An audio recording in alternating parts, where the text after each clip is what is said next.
Hello everyone, welcome to Edunova. आज मैं आपको परऑक्सीजोम्स के बारे में बताने जा रही हूँ। तो चलिए वीडियो स्टार्ट करते हैं। हमारा क्वेश्चन जो है, राइट और short note on peroxisomes. Peroxisomes के बारे में शॉर्ट नोट देना है। Answer: peroxisomes along with lysosomes another type of spherical bodies were reported which were known as peroxisomes. Lysosomes के साथ एक और तरह के स्फेरिकल बॉडी रिपोर्ट की गई थी जिन्हें हम परऑक्सीजोम्स के नाम से जाने जाते हैं। This are present in both plants and animals.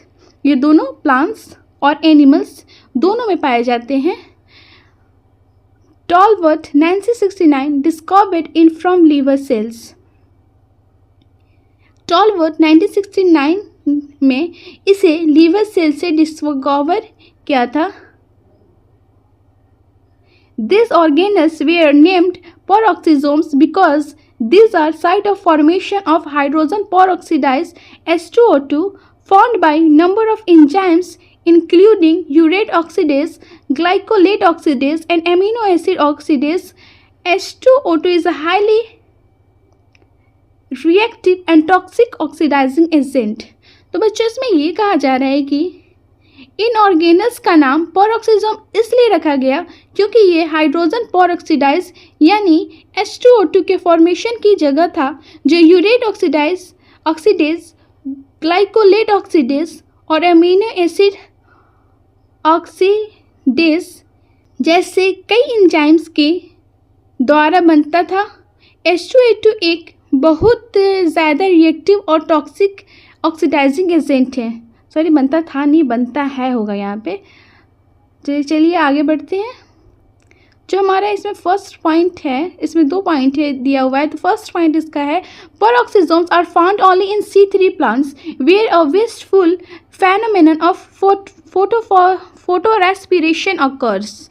इसमें ये कहा जा रहा है कि जो परऑक्सीजोम सिर्फ C3 प्लांट्स में पाए जाते हैं जहाँ फोटो रेस्पिरेशन का एक वेस्टफुल फेनोमेनन होता है। These are also reported in animal cells, that is liver and kidney cells।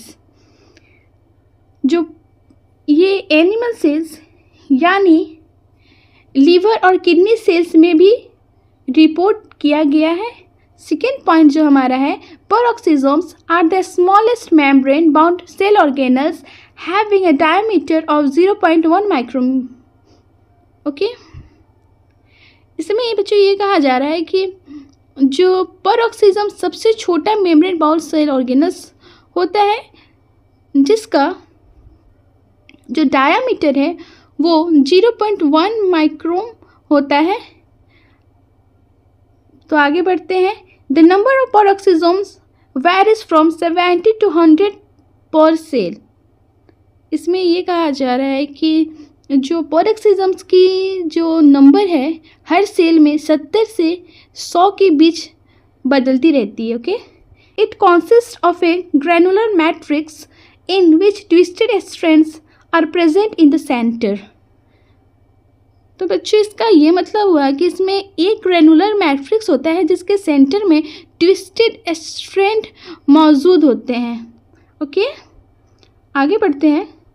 तो आगे का पॉइंट ये है, the peroxisomes contain several enzymes such as aminotransferase, glycolate oxidase, glyoxylate reductase, peroxidase and catalase etc.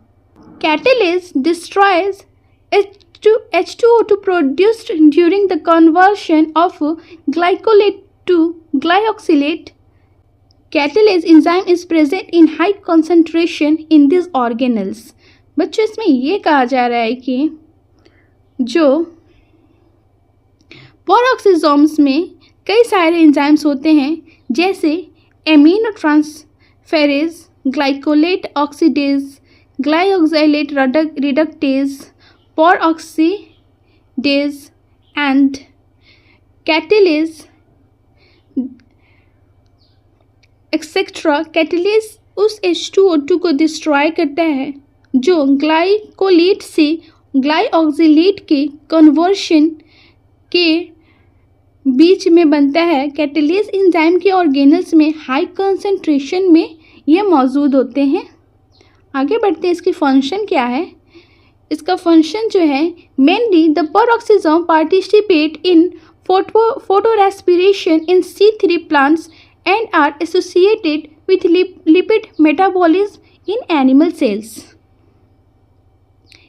बच्चों इसमें ये कहा जा रहा है कि इसका फंक्शन ये है कि ये मेन रूप से जो है पेरोक्सिसम C3 प्लांट्स में फोटो रेस्पिरेशन में ये अपना हिस्सा लेता है और एनिमल सेल्स में लिपिड मेटाबॉलिज्म से ये जो होता है वो अटैच होता है। Okay, this are also associated with oxidation of amino acid and uric acid.